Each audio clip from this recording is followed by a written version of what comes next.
Father in heaven, we thank you so much for the privilege of having the light that you have shed upon your last days people regarding the importance of this task you've set before us of training the last generation, the remnant, raising these children to be the final workers and the final possessors of the message of truth. As we look at this next session on balanced parenting, we pray that you would give us the right perspective, that we would have the correct balance regarding all of the difficult challenges we face as parents. In Jesus' name, amen. In the last session, we talked about discipling our children. And I left one thing out, one very important thing out. We looked at family worship, teaching them the Bible, praying together continually. We looked at character development, all the different character traits. We looked at guarding their hearts from worldly influences in media and peers and so on. One thing we didn't talk about is the Sabbath. Keeping the Sabbath together as a family. And I omitted that from the previous session intentionally because the chapter in Child Guidance, chapter 79, there is an entire chapter on this, every word of which is so good and so true and says it so well that I couldn't bring myself to select quotes out of it to sum up the key main ideas because the whole chapter is just that good. So just read it. In order to get the full Raising the Remnant seminar, your homework, parents, is to read chapter 79 of the book Child Guidance by Ellen G. White. What a wonderful chapter on how to enjoy and keep holy the Sabbath. Because if our children develop a love for the Sabbath, if they understand the holiness of the day and the joy and delight of the day, and not doing their own pleasure, but in bonding with their family, in going to church, in spending time in nature, that is one of the keystone, hallmark, capstone spiritual experiences that will disciple them unto Jesus. So I can't say it any better than the way that that book says it. So I'm just going to leave that topic off for your personal study. But it is an addendum, an appendix, actually a core element to the Raising the Remnant seminar that I'm just leaving for your own personal experience. But I do want to say what we're doing in this session is meant to be sort of sandwiched between what we did at the end of session 2 and what we're going to do in session 4. In session 4, we're looking at discipline. Training our children's behavior, punishments, all of that kind of, my child is misbehaving, how do I manage their behavior stuff that parents are asking about. And at the end of session 2, we looked at guarding their hearts, keeping them away from media and so on. And these two things, sometimes if we push them and talk only about them, we can develop an imbalance in our parenting. And so this session is called Weighed in the Balance, because we are in the time of the judgment. And we must have that intensity of insisting on prompt and perfect obedience that we will talk about in session 4. And we must be intense about sheltering our children from that worldly influence. But we don't want to be such intense people that we don't have balance in our lives and joy. And like this one, Barna found that successful parents are good listeners. Good listeners. So we're not only just instructing the Bible by teaching and speaking a lot and lecturing about behavior and this kind of thing. We also have the balance of listening. Parents should encourage their children to confide in them and unburden to them their heart griefs, their little daily annoyances and trials. Kindly instruct them and bind them to your hearts. Oh, that's so important. Teach them to make you their confidant. Let them whisper in your ear their trials and joys. Children would be saved from many evils if they would be more familiar with their parents, be friends with their parents. Parents should encourage in their children a disposition to be open and frank with them, to come to them with their difficulties, and when they are perplexed as to what course is right, to lay the matter just as they view it before their parents and ask their advice. This is just like our relationship with God, right? We have perfect openness with Him. Yes, He is our authority. We respect, we reverence God, and our children have that respect and obedience of their parents as well. But also there's that openness and that closeness and that tenderness and that friendship. We have to have that with our children. If we're good listeners, that'll help to foster that. If they come to us and they confess that they've done something wrong, This is not the time to unleash upon them the lecture of you shouldn't have done this and you're going to pay for this. And no. They've already come and confessed, right? So they are repentant in the fact that they, when we confess our sins to God, He is faithful and just to forgive. And that's what we do at that moment. We have forgiveness and so much appreciation that they would actually come and share these things that are on their conscience and on their heart. And when we're so busy and we don't hear their hearts, we don't listen, and we're not in tune with their emotions, with their spirit, we miss opportunities for literally life-changing moments to connect with our children in deep, deep ways. Which Barna found also that successful parents avoided being too soft, but also avoided being too intimidating. They found the balance. Not too soft and touchy-feely, but not too intense and in-your-face and intimidating. Here's some quotes on this. Uniform firmness and unimpassioned control are necessary to the discipline of every family. So unimpassioned, uniform firmness and unimpassioned control. Do you hear the balance there? How about this one? Let authority and affection be blended. Oh, that's beautiful. Such a succinct statement. Authority and affection are blended. So it's not either or. It's not sometimes I'm nice and loving and sensitive and affectionate. Then other times, look out because I'm, it's authority, the good element of being an authority, and the good elements of affection blended together. Not either or, not sometimes this, sometimes that. I'm always authoritative and I'm always loving you. Isn't that awesome? Fathers, combine affection with authority, kindness and sympathy with firm restraint. Uniform firmness and unimpassioned control are necessary to the discipline of every family. Say what you mean calmly, move with consideration, and carry out what you say without deviation. You hear calmly, but you're firm, so the authority and the affection are blended. If you think about this, our children are going to get their picture of God from looking at us, right? And what kind of God is He? Our God is a God of love. God is love, is the very definition of His character. But when I say those words to our culture, you know what our culture hears? That God is just the sensitive, affectionate, more sentimental type of, that's what we use the word love. We don't think of the last session that we're going to do, those whom I love, I rebuke and chasten. We don't think of that, but that's part of God's love as well. God is the perfect combination of both. And I know that there's like theological schools of thought that separate over this. And one side says, we promote and champion the character of God, because He is a God of love, and they talk about His mercy and His grace and forgiveness and the righteousness that He gives us free of cost, and all those things are true. But you know what this side will sometimes fail to do? Is to talk about the firm rebuke, the straight testimony, which is given in love. Those whom I love, I rebuke and chasten. So if you only have a one-sided picture of God's love, then you are missing what it means to say that God is love. But then this side over here will hear these guys saying, God is love, God is love, God is love. And these guys sometimes feel like they are sort of degrading what God's love means, and it's being weakened into a mere sentimentalism. And so what they will do is sometimes avoid the love language. And they will stop emphasizing the forgiveness and mercy and grace, which is so central to the character of God. What a horrible pit to fall in on this side. So what we want to do is we want to bring the rebuke and chasten, and we want to bring the affection, mercy, and forgiveness, and understand true biblical agape love that God is. And we want to reflect that to our children. Firmness and authority blended. Forgiveness and rebuke and discipline blended in one person. And both parents. It sometimes happens that of the mother and the father, one is too indulgent and the other too severe. That's not a good thing. Parents are to work together as a unit. There must be no division. But many parents work at cross purposes, and thus the children are spoiled by mismanagement. Which brings us to another Barna finding. Successful parents meet their children's emotional and physical needs. Now, I want to park here for a while because this one is hugely important.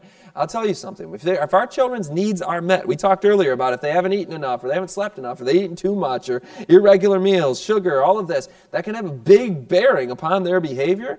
And when we talk in session 4 about children's behavior and discipline issues, if you don't get this part of this session first, then you're just beating your head against the wall over here. We've got to meet every physical and emotional need they have in order to set them up for the greatest chances of success in their character. So start with physical, okay? Physical needs, of course, regular and abundant sleep, exercise, being outdoors, meals, water. They can sometimes just be dehydrated, and that messes with your head. Regular and abundant. Abundant means plenty of it. Regular means it's consistent, according to a schedule. So the physical needs are being met. There's a bedtime. There's a meal time. And these times are fixed and firm. Let's read about this. Parents wonder that children are so much more difficult to control than they used to be, when in most cases, their own criminal mismanagement has made them so. The quality of food they bring upon their tables and encourage their children to eat is constantly exciting their animal passions and weakening the moral and intellectual faculties. The importance of regularity in the time for eating and sleeping should not be overlooked. Since the work of building up the body takes place during the hours of rest, it is essential, especially in youth, that sleep should be regular and abundant. If all would eat at regular periods, not tasting anything between meals, they would be ready for their meals and would find a pleasure in eating that would repay them for their effort. Don't eat at all, ever, between meals. After the regular meal is eaten, the stomach should be allowed to rest for 5 hours. Not a particle of food should be introduced into the stomach until the next meal. Parents, here's regular exercise. You can see what I'm getting at with the pictures. Inaction is the greatest curse that ever came upon youth. So if our kids are spending hours a day with screens and in desks and not having sufficient time outdoors and exercising the physical frame that God has given to them, it's the greatest curse that ever came upon youth. That's a strong statement. The health cannot be preserved unless some portion of each day is given to muscular exertion in the open air. I mentioned earlier that basically during the summer and fall and spring months, Levi and Silas pretty much live outside with their mom. And yes, there's housework to do inside too, but they get that stuff done really quick. Dad helps out sometimes with some of that, and they're outside with the maximum number of hours possible with the garden, and there's a million things you can do outside. And even during the winter, we try and do it as much as possible. We have our 4-year-old Levi he has personal time. We call it rest time. And he ceased napping, and so we included a part in his day where he has some time, just him and Jesus, just quiet time, rest time, and it's outside. And so he's just outside for 45 minutes, an hour, every afternoon, weather permitting. Just like it says here, small children should be left as free as lambs to run out of doors, to be free and happy, and should be allowed the most favorable opportunities to lay the foundation for sound constitutions. Of course, on their own, but with parents mostly. Equalize the taxation of the mental and physical powers. That means 50-50. That means this is mainly for older kids. For younger kids, the mental and physical powers, it's mostly all physical. But as they get older, you want to have it 50-50 for the youth. You don't want to be screens and desks for all the day. You want 50-50. I get into that in more detail in Undoctrinated, the seminar on true education. So let's get into now some emotional needs that children have. There's a number of emotional needs, and these are very important. The first one, probably the most important one, is your presence, your time. Time. Just being there for and with your children. The maximum amount of time you possibly can. We've talked about that already in session 1. Adversity is another emotional need. And we talked about this a little bit with perseverance, but adversity means that a child needs challenges and needs things to overcome, because that will develop a sense of self-reliance, fortitude, perseverance, etc. So you provide adversity in their life. Now you might say, oh, this sounds horrific. How could this sound like some sort of child abuse? Now there are forms of adversity that are way over the top, that are abuse. Some children go through horrific things. And that's not good adversity. They found in studies that going through those horrific things leads to more difficult abilities, not as good of abilities as an adult to handle life's challenges. But they also found in the same study that children who face no adversity have the same level of challenges as adults as people who face severe adversity, meaning abuse type of situations. So being totally spoiled and never having any challenges in life is just as bad for your development as facing really bad hardships in life. What brings about the best result of a well-adjusted, well-balanced adult is having moderate amounts of adversity. I'm paraphrasing and summing up a study that's much more thoroughly dealt with in the classroom of the remnant, but there you have it. So we want our kids to have adversity. Here's a quote about it. Let the child and the youth be taught that every mistake, every fault, every difficulty conquered becomes a stepping stone to better and higher things. It is through such experiences that all who have ever made life worth living have achieved success. Oh, I like that quote. It is obstacles that make men strong. It is not helps, but difficulties, conflicts, rebuffs that make men of moral sinew. Too much ease in avoiding responsibility have made weaklings and dwarfs of those who ought to be responsible men of moral power and strong spiritual muscle. Another related emotional need is not just adversity, but the independence that they develop from adversity also takes place when they have legitimate choices. I believe that choice is an actual emotional need. In order for our children to become thinkers, not mere reflectors of other men's thoughts, they're going to need to have opportunities to make choice. If everything is only dictated to them, and they never have to make choices or get to have choices in things that are legitimately something that you ought to be able to have some choice in the matter, then they will only learn to be automatons, right? Like Prussian schooling is trying to teach. And so I get into that in, of course, the series called Schooled. But in Undoctrinated, we see how we can become thinkers and critical thinkers. The Classroom of the Remnant gets into this as well. How to become thinkers, not mere reflectors of other men's thoughts, which leads to another Barna finding. Successful parents did not dictate to their children what they should think. They taught critical thinking based upon the Bible.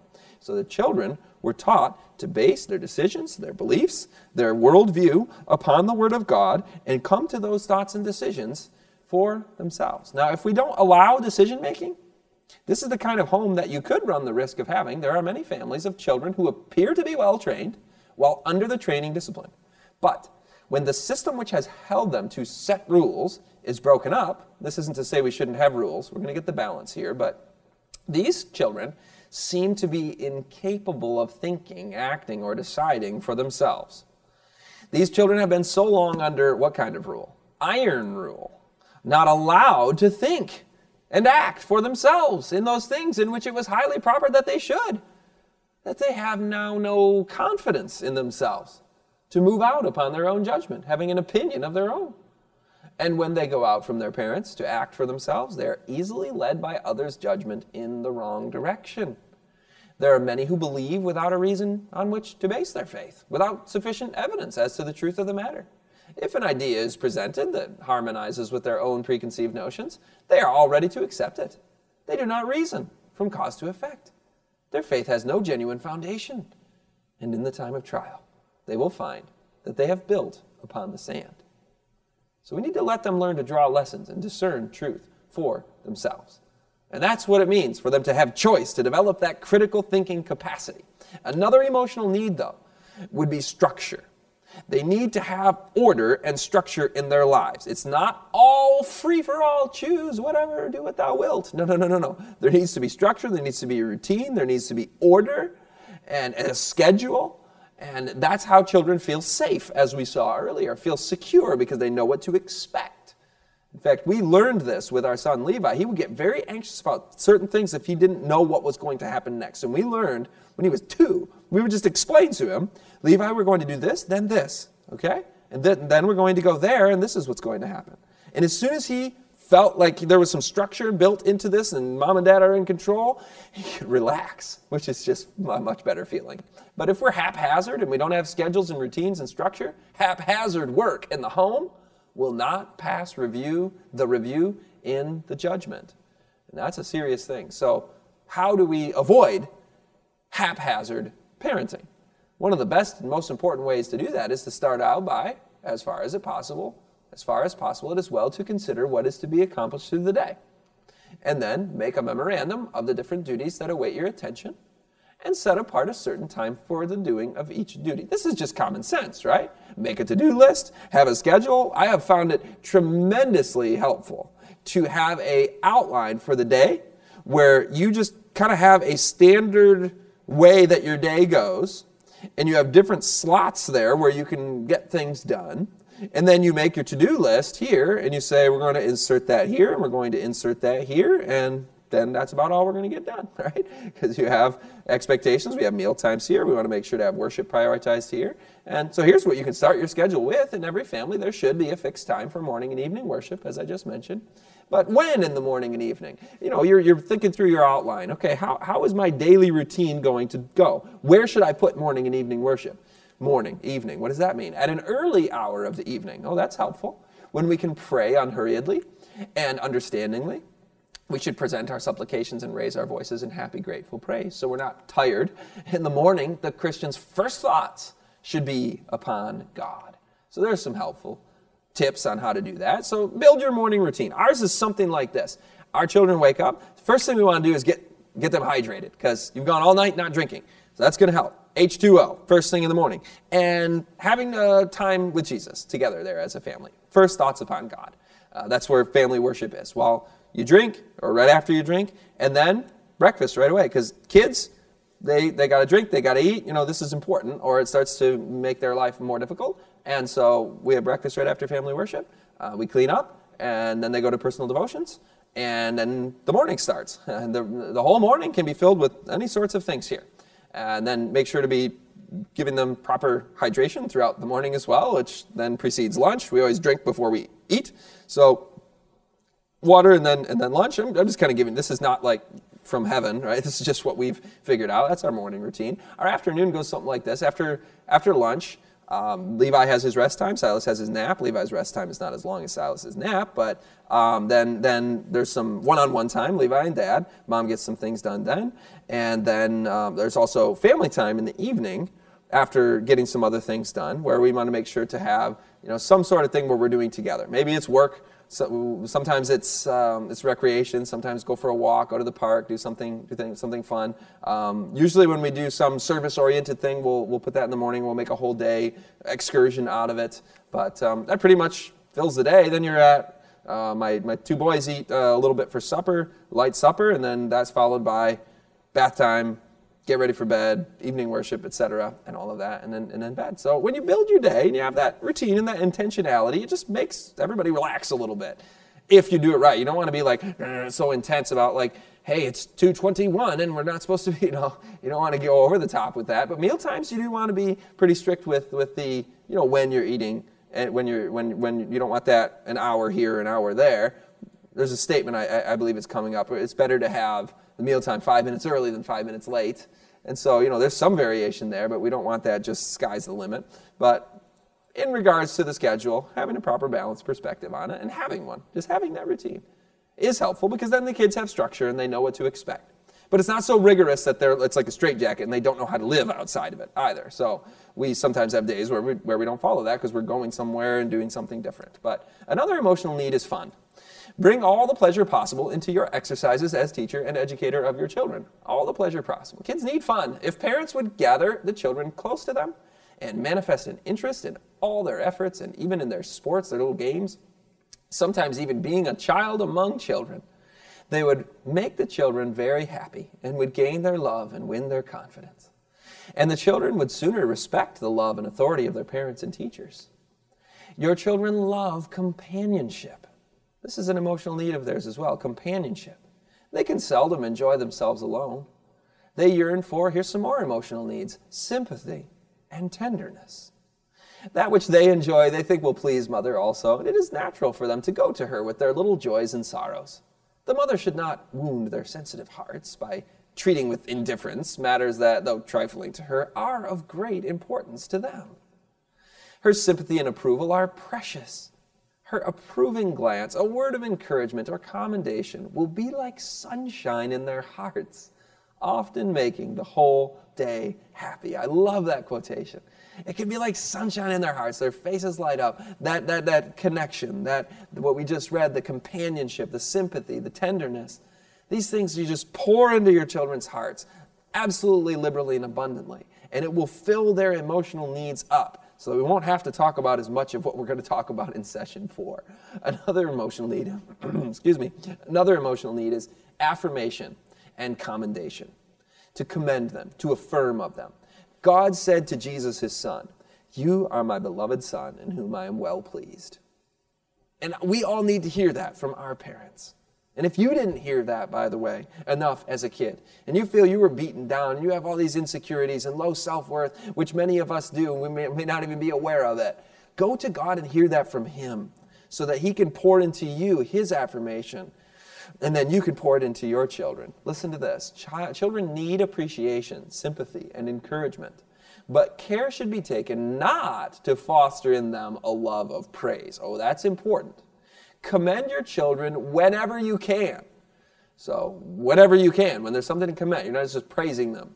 Make their lives as happy as possible. Remember that children need not only reproof and correction, but encouragement and commendation, the pleasant sunshine of kind words. So we're not putting the children on display as prodigies of wit and wisdom and repeating their sayings and exaggerations in their hearing. No, we can commend our children in good conscience by not giving them a love of praise when we commend them for things they've done well. When we thank them, here's the quote, "Be kind and tender-hearted, showing Christian politeness, thanking and commending your children for the help they give you." One of the phrases I like to use with Levi is I like to say, "Levi, Jesus really helped you do such and such," or "You really had Jesus in your heart there, didn't you, when you made that choice?" And so you give the glory to God, and you can say, "Thank you, Levi," or "Thank you to your son or daughter for allowing the Lord to help you do that." And that way it doesn't become a prideful thing and a love of praise. Another emotional need is that they actually feel accomplishments, that they're not just being commended for things that we kind of make up. I mean, they know when they really haven't done much, and we're just kind of like, sometimes grandparents do this, or we as parents, we just praise our kids, and we just kind of lift them up, and really they haven't done much. But they'll get a sense that they've done something well when they've done something well. So we have our kids doing actual work, accomplishing real things. We talked about the family firm earlier. I have to throw in some of my photo album here. This is our 100-foot rows of beds that I mentioned earlier. Levi and Dad preparing the beds for planting in the spring. So he feels like he's accomplished something there when he sees the papers from Belt of Truth Ministries that he's shredding in the shredder there. He can see and hear. It's very tactile, a sense of accomplishment. He helps stack the wood in the winter. He didn't stack that whole thing, of course, by himself, but he throws a couple of pieces on there and he can see what he's getting done. And so a sense of accomplishment. You feel like you've done something well, and that's an emotional need. Another emotional need that we sometimes neglect is physical touch. There's something physical that happens within our physiology when we hug, when we smile. When we do these things, wrestling on the floor and babies, skin to skin with their mother, these kinds of things actually release bonding hormones that are wonderful displays of affection and not just the physical touch, but just physical affection in general, playing together, all of the fun stuff that we can do, having ridiculous amounts of fun. and that really will help kids bond with their parents so that when we get to this other stuff, it'll be more meaningful. Now, I want to shift gears into another Barna finding on this because successful parents advance their children at a pace that's natural for the children. So we've met their emotional needs, but then we also are challenging them and growing them at a pace that's natural for each child and natural for children in general. And as I think about that, I think about my two, and I notice how different they are. I think every parent who has had two has noticed how different the two are.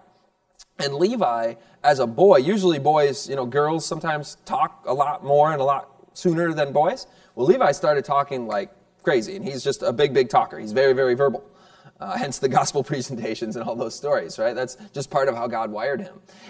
Silas talked later and is talking later, talks less. He's smaller, and he's just a different kid. And so we don't have the exact same expectations of, oh no, he's supposed to be doing this because this blog I read said if they're not doing this by this age, then they're behind, and then we stress out and we call in the experts and, please, does my child have a learning disability? And, there are learning disabilities out there, but I think a lot of times people get way overstressed about pushing and following the schedule. Each child develops at their own pace, and boys are different than girls, and they have different gifts. And so we want to not be so heavy-handed with that. One of the things Barna found is, yes, we're challenging our kids, of course. We're not just like hippie parents, letting them be free as a bird and feel as they want to feel and do as they want to do. But we are making sure that we're not over intense. Like I've seen in some of my students, a lot of pressure. Certain cultures do this more than other cultures as well. So just check your own practices on that. The little ones should be educated in childlike simplicity. They should be trained to be content with the small, helpful duties and the pleasures and experiences natural to their years. Now, speaking of that, I absolutely have to bring in probably the single most important thing that my friend Joshua White has contributed in the Classroom of the Remnant. And in the Classroom of the Remnant, he shares the studies and the findings that are consistent with the spirit of prophecy about the importance of delaying formal education until age 8 or 10. And I talk about that in Undoctrinated. I talk about that a little bit in Schooled. My friend Joshua talks about that in the Classroom of the Remnant. And here I am, once again, just mentioning it in the Raising of the Remnant, because this is one of the most neglected principles, and it's hugely important. We have a situation today where they push full-time kindergarten, get the kids in school earlier, get them reading earlier, get them longer periods in desks at an earlier age. And I'm going, wait a minute, this development over the past 15 or 20 years, this is not in line with inspiration or research. For the spirit of prophecy tells us true education is not the forcing of instruction on an unready and unreceptive mind. We're developing our kids at a pace that is natural to them. And so if they are unready, the mental powers must be awakened, the interests aroused. But not just that. Mothers, let the little ones play in the open air. Let them listen to the songs of the birds and learn the love of God as expressed in His beautiful works. That's how little ones should live. Teach them the simple lessons from the book of nature and the things about them. And then this is the part that I wanted to get to. As their minds expand, lessons from books may be added and firmly fixed in the memory. So we just saw there's such a thing as an unready mind. And we just saw that there is a point where their minds expand and are ready for books. Now, when does a child's mind expand? When is it ready for books? At one point it's unready. At one point it's not expanded sufficiently. This is really where it comes in. I'll tell you something. Just like Jesus' mind, the powers of Jesus' mind and body developed gradually, there were the laws of childhood. The laws of childhood are in place. And our children develop according to those laws of childhood. Yes, with some variations, as I mentioned earlier. But what about some absolutes? Little children whose limbs and muscles are not strong and whose brains are undeveloped have been kept confined indoors to their injury. So again, there's a time where little children are to be outdoors and to not be kept confined long indoors. Their minds are unready. Their minds are not sufficiently developed according to the laws of childhood. We just read undeveloped. I said that already.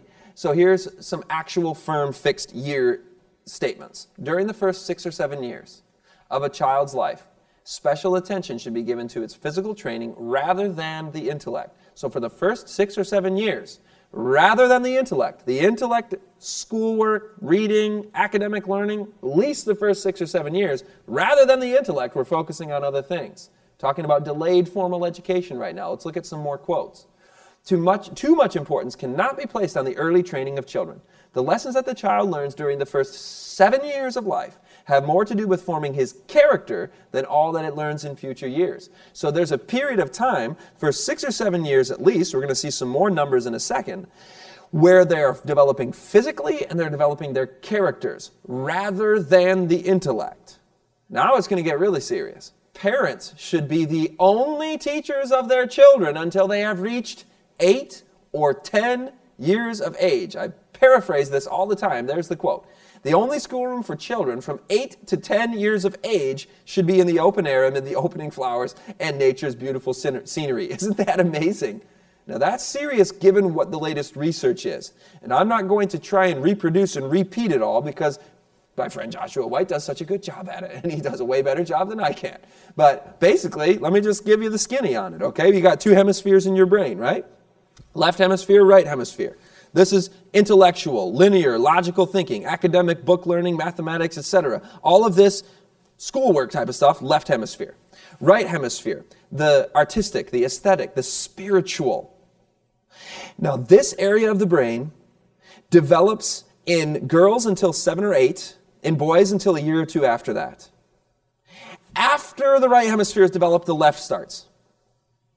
So what we just read in Spirit of Prophecy is validated by modern science. The spiritual is developing until 7 or 8 in girls, and a couple years later in boys. And after that, the intellectual, academic, linear, logical hemisphere of the brain develops.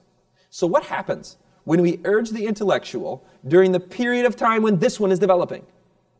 If we're going, go to school at 5, learn to read at 6, make sure to have your academic lessons and your children in desks and, checking in with the county on that, and let's push earlier academics. You know what we're doing?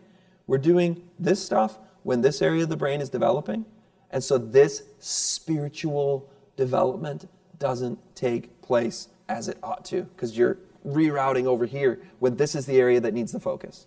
Character development, as we just read, until these later ages. Isn't that powerful?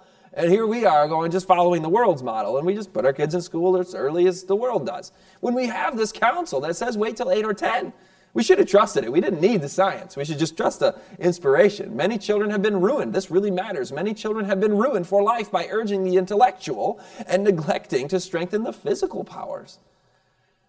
And Barna actually found that successful parents are sensitive to their children's stress level and burnout factor. So this is related. Not so much intensity. I think I've hit that theme well enough. Let's go to another Barna research finding. College degrees, intellectual and economic advancement were considered secondary to character and service. So he's not, the successful parents who raised spiritually strong young adults, their focus was not primarily on the academic, on the intellectual, on the economic advancement and achievements of college degrees and all of that. These things aren't bad, of course. They're good and important. In Undoctrinated, I share a quote about how we must not let down the standard on the academics. And that is important. But you're actually going to have better academics starting later. Joshua gets into that, how later readers catch up and exceed their peers who started earlier. Amazing, amazing research. I love this one. The more quiet and simple the life of the child, the more free from artificial excitement and the more in harmony with nature, the more favorable it is to physical and mental vigor and to spiritual strength. To live in the country would be very beneficial to children. An active out-of-door life would develop health of both mind and body. They should have a garden to cultivate where they might find both amusement and useful employment. I should have more information on country living in this session. I just realized that right now because this is hugely important. In fact, I'm going to have a whole component of a series I'm working on right now called Second Beast Rising. That whole series is going to cover everything about the global crisis and final events and current events and what's going on in our world and relating that to Bible prophecy and the great controversy theme and religious liberty and all of these things coming together in like a massive series, okay? And one of the key elements of that is going to be the country living message and how important that is. I've read in Spirit of Prophecy that it is 10 times more difficult to raise children for the Lord in the city than in the country. And what a hugely important message.